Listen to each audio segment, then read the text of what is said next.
This is Fun Fact Mondays. One fun fact about me is I will never do things that I don't like. Because that's my motto. In the end of the day, you choose what you do.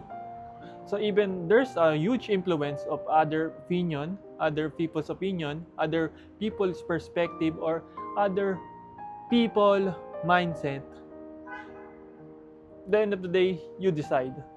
There's no other person liable or responsible on your decision because it has changed.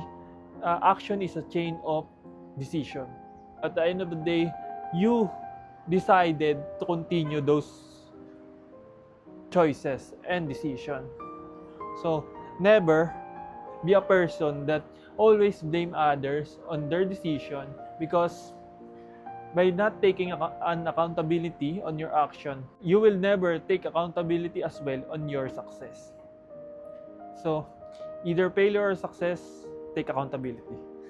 So, as always, that's the Fun Fact Monday.